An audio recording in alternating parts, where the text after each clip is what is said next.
सात संगत जी प्यार से कहना। धन निरंकार जी। सात संगत जी, उम्मीद करती हूँ कि सतगुरु माता जी के आशीर्वाद से आप सभी बहुत ही खुश और स्वस्थ होंगे। सात संगत जी, आज एक और नई और खूबसूरत साखी लेकर हाजिर हूँ। साखी अच्छी लगे तो वीडियो को लाइक करें और शेयर जरूर कीजिएगा। तो आइए साखी सुनते हैं। सात संगत जी, एक धर्मशाला में पति पत्नी अपने छोटे से नन्हे मुन्ने बच्चों के साथ रुके। धर्मशाला कच्ची थी, दीवारों में दरारें पड़ गई थी, आसपास में खुला जंगल जैसा माहौल था। पति पत्नी अपने छोटे से बच्चे को प्रांगण में बिठाकर कुछ काम से बाहर गए। वापस आकर देखते हैं तो बच्चे के सामने एक बड़ा नाग कुंडली मारकर फन फैलाए बैठा है। ये भयंकर दृश्य देखकर दोनों हक्के बक्के रह गए। बेटा मिट्टी की मुट्ठी भर भर कर नाग के फन पर फेंक रहा है और नाग हर बार झुक झुक कर सहे जा रहा है। माँ चीख उठी और पिता भी चिल्लाया, बचाओ बचाओ, हमारे लाडले को बचाओ। लोगों की भीड़ इकट्ठी हो गई। उसमें एक निशानेबाज था, ऊंट गाड़ी पर बोझा ढोने का काम किया करता था। वो बोला, मैं निशाना तो मारूं, लेकिन सांप को ही खत्म करूंगा। लेकिन निशाना चूक जाए और बच्चे को चोट लग जाए तो मैं जिम्मेदारी नहीं लूंगा। आप लोग बोलो तो मैं कोशिश करूंगा, लेकिन मैं बच्चे की जिम्मेदारी नहीं लूंगा। पुत्र के आगे विषधर बैठा है।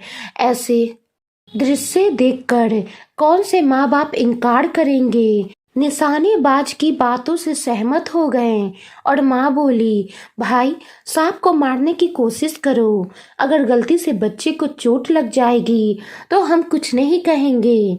ऊंट वाले ने निशाना मारा, सांप जख्मी होकर गिर पड़ा, मूर्छित हो गया। लोगों ने सोचा कि सांप मर गया है। उन्होंने उसको उठाकर बाढ़ में फेंक दिया। रात हो गई। वो ऊंट वाला उसी धर्मशाला में अपनी ऊंट गाड़ी पर सो गया। रात में ठंडी हवा चली। मूर्छित सांप सचेतन हो गया और आकर ऊंट वाले के पैर में डसकर चला गया। सुबह लोग देखते हैं तो ऊंट वाला मृत्यु को प्राप्त हो चुका था। देव योग से सर्प विद्या जानने वाला एक आदमी वहां ठहरा हुआ था। वो बोला, सांप को यहाँ बुलवा कर जहर को वापस खिंचवाने की विद्या मैं जानता हूँ। यहाँ कोई 8-10 साल का निर्दोष बच्चा हो तो उसके चित्त में सांप के सूक्ष्म शरीर को बुला दूं और बातें करा दूं। गांव में से 8-10 साल का बच्चा लाया गया। उसने उस बच्चे में सांप के जीव को बुलाया। उससे पूछा गया, इस ऊंट वाले को तूने काटा है? बच्चे में मौजूद जीव ने कहा, हाँ। फिर पूछा कि इस बेचारे ऊंट वाले को क्यों काटा?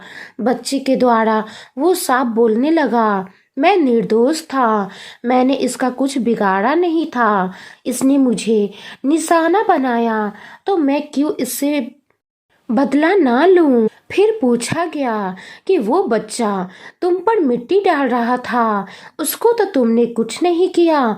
बालक रूपी सांप ने कहा, बच्चा तो मेरा 3 जन्म पहले का लेनदार है।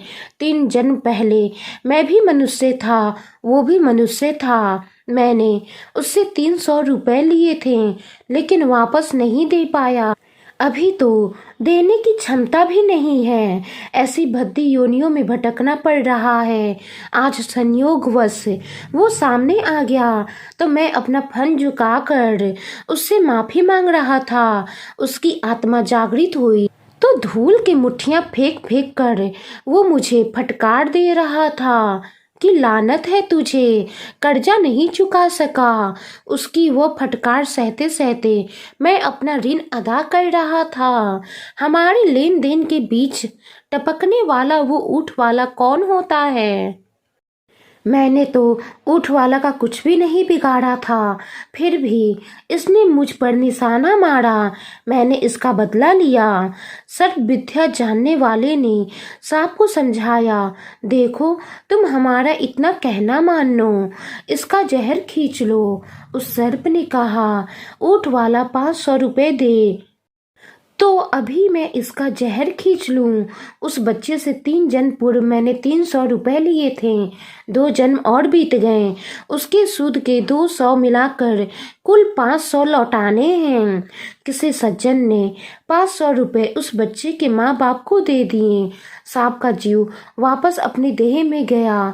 वहां से सरकता हुआ उस ऊँट वाले के पास आया और जहर वापस खींच लिया। ऊँट वाले को फिर से जीवन दान मिल गया। सात संगत जी, कहने का भाव है कि इतना व्यर्थ खर्च नहीं करना चाहिए कि सिर पर कर्जा चढ़ाकर मरना पड़े और उसे चुकाने के लिए फन झुकाना पड़े, मिट्टी से फटकार सहनी पड़े। क्योंकि जब तक हम कर्ज मुक्त नहीं हो जाएंगे, हमें मोक्ष प्राप्त नहीं होगी। किसी का कर्ज हम अपने ऊपर लेकर मोक्ष को कैसे प्राप्त हो पाएंगे? सात संगत जी, निष्काम कर्म करके ईश्वर को संतुष्ट करें। अपने आत्मा परमात्मा का अनुभव करके यहीं पर इसी जन्म में मुक्ति को प्राप्त करें। सात संगत जी, सिर पर कर्ज लेकर हम मोक्ष कभी प्राप्त नहीं कर सकते। जिस तरह उस सांप को भी मोक्ष प्राप्ति नहीं हुई, क्योंकि उस बच्चे का 3 जन्म का कर्ज उस सांप ने अपने सिर पर लिया था। सात संगत जी, कर्ज पिछले जन्म के भी होते हैं। शायद जब तक वो इस जन्म में चुकाए नहीं जाते, चैन नहीं मिलता शायद। मानो तो कन में भगवान, नहीं तो होते रहो हैरान परेशान। सात संगत जी, कर्ज पिछले जन्म का ही क्यों ना हो, 3 जन्मों का ही क्यों ना हो, या इसी जन्म का ही क्यों ना हो, कर्ज हमेशा चुकाना ही पड़ता है। जिस प्रकार सांप को वो कर्ज चुकाना पड़ा जो उसने पिछले जन्म में बच्चे से 300 रुपए लिए थे, वही कर्ज अदा करने के लिए उसे इस जन्म में फिर आना पड़ा। सात संगत जी, आज की साखी कैसी लगी कमेंट बॉक्स में ज़रूर बताइएगा। साखी अच्छी लगी हो तो वीडियो को लाइक करें, शेयर करें और चैनल को सब्सक्राइब करें। साथ ही में बेल आइकन पे प्रेस जरूर करें। गुरु प्यारी सात संगत जी, प्यार से कहना, धन निरंकार जी।